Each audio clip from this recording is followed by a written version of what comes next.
Sa video natin ngayon mga maestro ay pag-usapan at alamin naman natin ang process of classroom observation na naka-base po sa PBS or sa Performance Management and Evaluation System Guidelines. Ayan, so ito po ay galing po mismo sa DepEd, ano po mga maestro, sa ginawa po nilang orientation patungkol nga po dito sa implementing guidelines po ng Performance Management and Evaluation System. So, kinuha po natin yung part ng video po nila sa live pong ginawa nila sa DepEd official Facebook page, at yun po ang ginamit natin para i-share po dito sa YouTube channel natin mga ka-maestro. Alright, so credits po, no? Credits po, hindi po pang-aari ni El Maestro yung clip ng video po na mapapanood po ninyo tungkol dito sa classroom observation process. So ito po ay galing po mismo, officially galing po mismo sa DepEd Philippines. So credits po sa kanila and also sa DepEd BHROD. Okay, so dito po aalimin po natin ano-ano ba yung mga dapat nating ihanda, no, pag tayo po ay magpapa-observe. Ano ba yung mga proseso na dapat nating pagdaanan, paano tayo magkakandak po ng ating actual observation na nakabase nga po dito sa Performance Management and Evaluation System, na kung saan tayo po ay nire-require na magkaroon po ng classroom observation gamit po ang COT ngayon pong 4th quarter, na mayroon pong dalawang option, yung option A na kung saan ang option A po ay hahatiin mo sa dalawang classroom observation yung mga indicators na dapat mong ma-hit. So apat po yon, apat sa first classroom observation, then apat naman sa pangalawang classroom observation. Then yung option B naman ay isang classroom observation lang, and during your classroom observation dapat ma-hit mo po yung 8 indicators, both for proficient and highly proficient teachers. Alright, so panoorin na po natin mga ka-maestro ang process of classroom observation mula po mismo sa DepEd. Now, let's move to, revisiting again, paano pa rin ni-assess yung classroom observation process. So, just to give you po, an idea how we will be able to do yung ating pong classroom observation. So, yun po, first one is that the ratee and the rater should agree on the schedule of classroom observations. Okay? Second, the rater and the ratee should have scheduled a pre-observation conference or meeting. Ano po yun? So, that mag-uusap po sila. And then the teacher or the ratee shall submit lesson plan at least 1 day before the scheduled classroom observation, so that the rater will be able to review the lesson plan. So for proficient teachers, their lesson plans, activity sheets, or assessment materials shall be given an appropriate ratings in the IPCRF using the proficient tool as a basis for its demonstration and achievement of Objective 2, the PPST Indicators 2.2.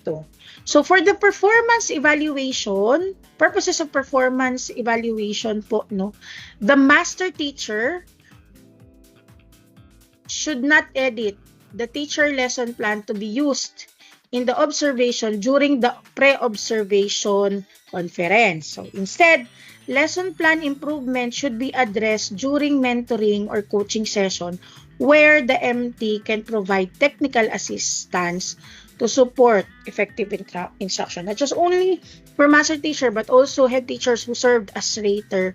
They should not edit the teacher lesson plan to be used in the observation during the pre-observation conference. So dapat preventive po, So dapat yung pagko-coach po natin at pag-i-edit ng lesson plan should happen, during the technical assistance session or during the coaching and mentoring session.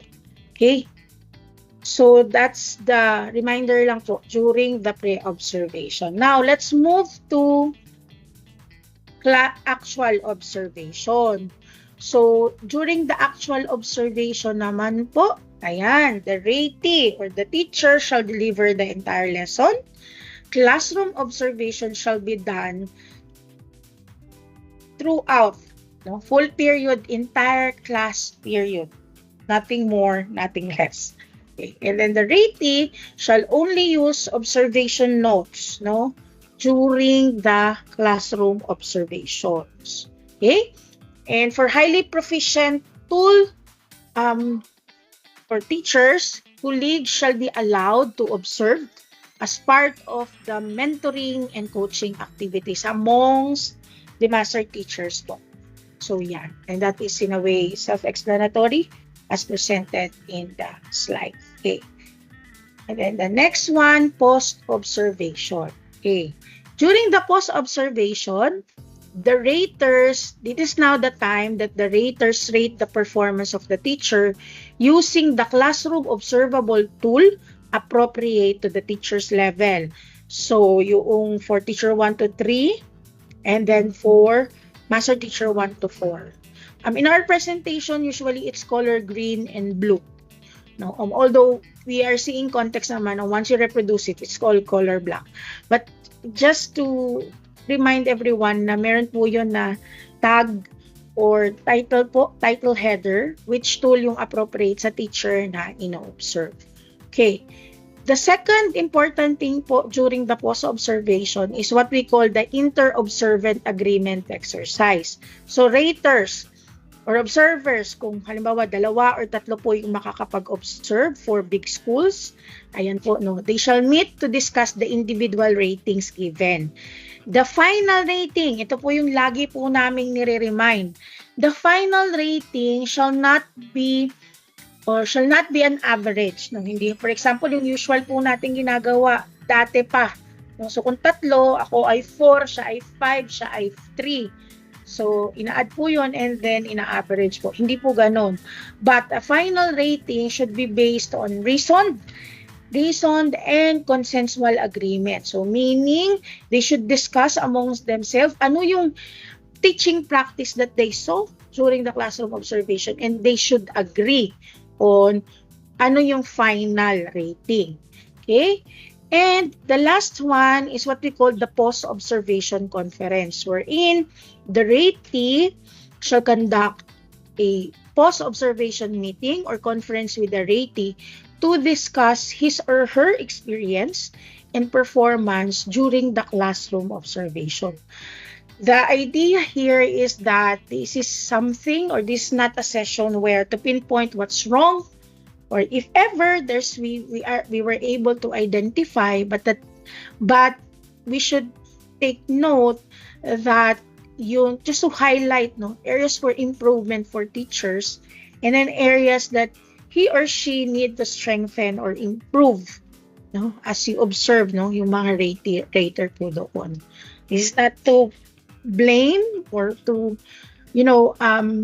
give that impression that may mali, but there's an area that we need or the teacher needs to improve during the post-observation conference. And we would like to remind po all our rater who's here, especially our head teachers and master teachers, gone are the days that we in a way find fault and then for somehow make po yung anxiety for our teachers on observation. Rather, we want a friendly, a peer-to-peer mentor coaching environment for our teachers, for us to excel better. Gone are the days wherein kalaban po natin ang ating kapwa mga guro, but we're here to actually improve yung teaching practice of all our teachers in the school.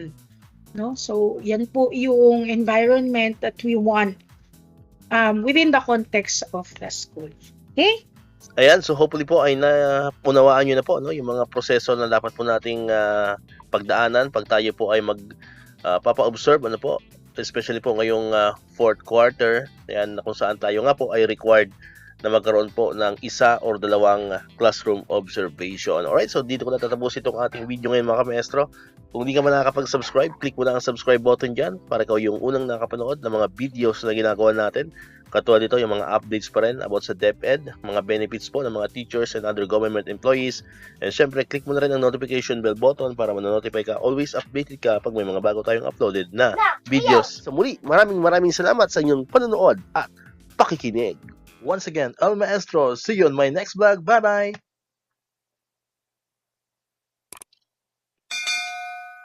1, 2, 3.